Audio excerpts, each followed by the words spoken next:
Excise act 1944। किसी भी act को शुरू करने से पहले सबसे पहले हम लोग क्या चेक करते हैं? Constitution of India. क्या कॉन्स्टिट्यूशन ऑफ इंडिया में सेंट्रल गवर्नमेंट के पास पावर है या नहीं है, वो चेक करेंगे हम लोग। एक्साइज एक्ट बनाने का, मैन्युफैक्चरिंग के ऊपर टैक्स लेने का पावर सेंट्रल गवर्नमेंट के पास है या स्टेट गवर्नमेंट के पास है, वो कॉन्स्टिट्यूशन ऑफ इंडिया चेक करना पड़ेगा। इसके बाद हम लोग क्या डिस्कस कर रहे होंगे आपके साथ? लेवाई, इसके बाद कलेक्शन और उसके बाद असेसमेंट। No लेवाई no collection. लेवाई होना बहुत जरूरी है। लेवाई का मतलब मैंने क्या बताया? A contract imposed by law, इसी को हम लोग क्वासी कॉन्ट्रैक्ट कहते हैं। तो गवर्नमेंट आपके साथ कॉन्ट्रैक्ट स्टैब्लिश करेगी तभी आपसे टैक्स मांग सकती है। कॉन्ट्रैक्ट स्टैब्लिश नहीं करेगी तो टैक्स नहीं मांग पाएगी। लेवाई हमेशा कहां लिखा होता है? एक्ट में। कलेक्शन हमेशा कहां लिखा होता है? रूल्स में। बताइए, सबसे पहले कॉन्स्टिट्यूशन ऑफ इंडिया का कौन सा शेड्यूल देखते हैं कि सेंट्रल गवर्नमेंट के पास पावर है या नहीं है? शेड्यूल 7। कितने लिस्ट है शेड्यूल 7 में? 3 लिस्ट है। लिस्ट 1, लिस्ट 2 और लिस्ट 3। लिस्ट 1 क्या है? यूनियन लिस्ट, ये स्टेट लिस्ट, ये कंकरेंट लिस्ट। अब ड्यूटी ऑफ एक्साइज अगर लिस्ट 1 में लिखा हुआ है इसका मतलब सिर्फ सेंट्रल गवर्नमेंट के पास पावर है, और ड्यूटी ऑफ एक्साइज अगर लिस्ट 2 में लिखा हुआ है इसका मतलब सिर्फ स्टेट गवर्नमेंट के पास पावर है। यहाँ दोनों के पास है, लेकिन मैंने बताया था जहां पैसे का मामला होगा वहां क्लियर कट बाइफर्केशन होगा, या तो यहां होगा या यहां होगा। कंक्रीट लिस्ट में तो मतलब ही नहीं बनता। ठीक है, अब हम लोग इसमें देखेंगे ये कहां लिखा हुआ है। बताइए कहां लिखा होगा? नाम कौन सा एक्ट पढ़ रहे हैं हम लोग?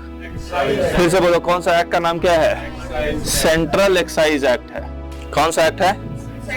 इसका मतलब हम लोग जो सेंट्रल गवर्नमेंट ने जो एक्साइज एक्ट बनाया वही पढ़ रहे हैं।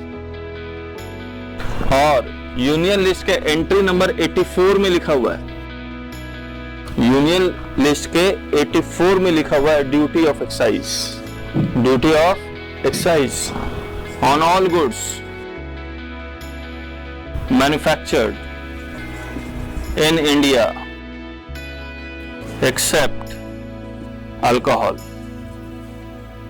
एक्सेट्रा।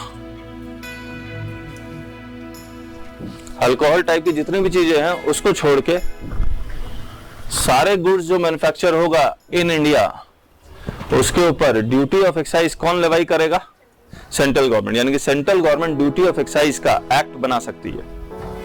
लेकिन अल्कोहल मैन्युफैक्चर होगा तो सेंट्रल गवर्नमेंट ये लॉ नहीं बना सकती है, तो कौन बना सकता है? तो स्टेट। इसका मतलब लिस्ट 2 में लिखा होगा तभी तो बना सकती है। और लिस्ट 2 के एंट्री नंबर 51 में लिखा हुआ है duty of excise manufactured in alcohol, manufactured of alcohol etcetera. तो अगर कोई स्टेट गवर्नमेंट एक्साइज एक्ट बनाती है तो उसका नाम क्या होगा? क्यों Delhi state excise, Delhi excise act नहीं हो सकता? स्टेट वाइज होगा। Maharashtra excise act, West Bengal excise act. तो दिल्ली में आप देखो DSIDC करके कुछ नाम लिखा होता है अल्कोहल वाला शॉप के। तुम लोगों को ज्यादा पता होगा, मुझे आइडिया नहीं है। अब हम लोग स्टेट एक्साइज एक्ट नहीं पढ़ रहे हैं आपके साथ। आपके सिलेबस में क्या है? सेंट्रल एक्साइज एक्ट है। करेक्ट है? अच्छा, इनकम टैक्स का नाम क्या है? सेंट्रल इनकम टैक्स एक्ट है। सिर्फ इनकम टैक्स है क्योंकि स्टेट गवर्नमेंट के पास पावर ही नहीं है। समझ में आ रहा है? क्या सेंट्रल कस्टम्स एक्ट है? नहीं है क्योंकि स्टेट गवर्नमेंट के पास पावर ही नहीं है। लेकिन एक्साइज एक्ट में नाम सेंट्रल इसलिए लिखा क्योंकि स्टेट गवर्नमेंट के पास भी पावर था। तो डिफरेंशिएट कैसे होगा? समझ में आ रहा है? नाम लगा के। सेल्स टैक्स एक हम लोग पढ़ेंगे, सेंट्रल सेल्स टैक्स, यानी कि सेंट्रल गवर्नमेंट द्वारा बनाया गया एक्ट। तो जहां दोनों गवर्नमेंट के पास पावर है वहां एक वर्ड सेंट्रल वो लगा रहा है ताकि बाइफर्केशन इजी नजर आए वो। ठीक है, इस एंट्री को इंप्लीमेंट करने के लिए लॉ बनाना पड़ेगा। 2 लॉ बनाए। एक बनाया सेंट्रल एक्साइज एक्ट 1944। इसमें क्या लिखा? मैन्युफैक्चर क्या होता है, मैन्युफैक्चरर कौन होते हैं, किससे एक्साइज ड्यूटी किससे लेंगे? मैन्युफैक्चरर से लेंगे।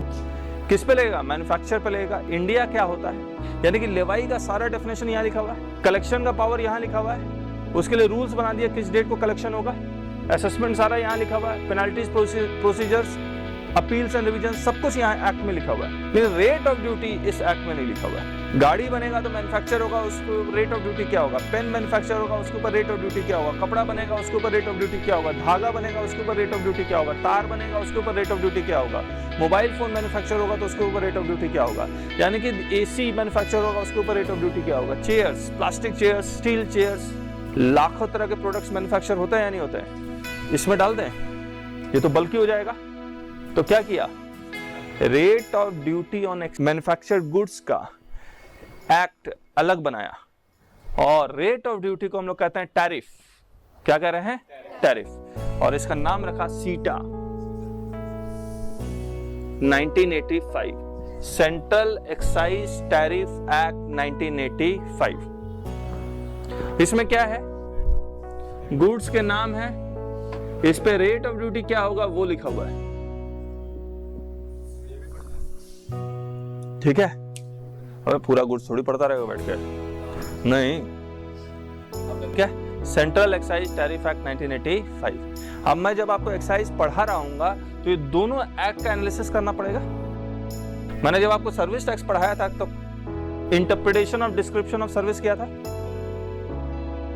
उसी तरह से सीटा में रेट ऑफ ड्यूटी, मान लो प्लास्टिक चेयर भी है और स्टील चेयर भी है, और ये 1000 पेज से ज्यादा की बुक है, और इसमें आपको डिफरेंशिएट चैप्टर वाइज लिखे हुए हैं कि प्लास्टिक आइटम्स, उसके जितने भी आइटम्स है वो उसी चैप्टर में मिलेंगे, स्टील आइटम्स, उसके जितने भी आइटम्स है उसी चैप्टर्स में मिलेंगे। तो उसको ढूंढना कैसे है, उसके लिए इंटरप्रिटेशन है, क्लासिफिकेशन ऑफ गुड्स बोलते हैं इसको। यहाँ लिखो क्लासिफिकेशन ऑफ गुड्स। आपको प्लास्टिक और स्टील दोनों को मिक्स करके कोई चीज बना रहा है, पॉलिस्टर और कॉटन को मिक्स करके कोई चीज बना रहा है, इसको क्या बोलेंगे? Classification of goods. Constitution of India, list 1 union list, entry number 84, duties of excise on tobacco and other goods manufactured और produce in India except alcoholic liquors for human consumptions, opium, narcotics, but including medicinal and toilet preparations containing alcoholic liquors, opium and narcotics। Beauty products में alcohol use होते हैं या नहीं होते? होते हैं। तो अगर ब्यूटी प्रोडक्ट जिसमें अल्कोहल यूज हो रहे हैं वो उसका एक्ट बनाने का पावर किसके पास है?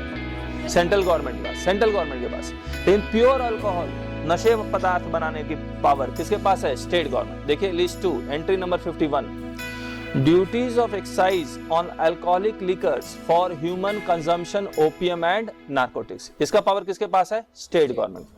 अच्छा, टेबेको यानी कि सिगरेट्स बनाने का, सिगरेट्स के ऊपर एक्साइज ड्यूटी लगाने का पावर किसके पास है? सेंट्रल गवर्नमेंट के पास, क्योंकि ऊपर में देखो लिखा हुआ है duties of excise on tobacco.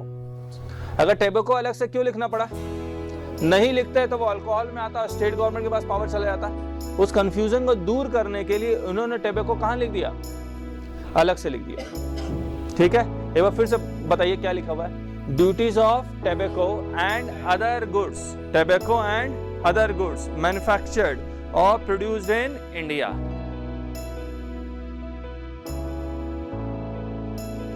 तो ड्यूटीज ऑफ एक्साइज पढ़िए आगे, duties of excise on tobacco and other goods manufactured और प्रोड्यूस्ड इन इंडिया। अब एक्सेप्शन में डाल दिया, एक्सेप्ट 3 चीजें, alcoholic liquors for human consumption, opium and narcotics.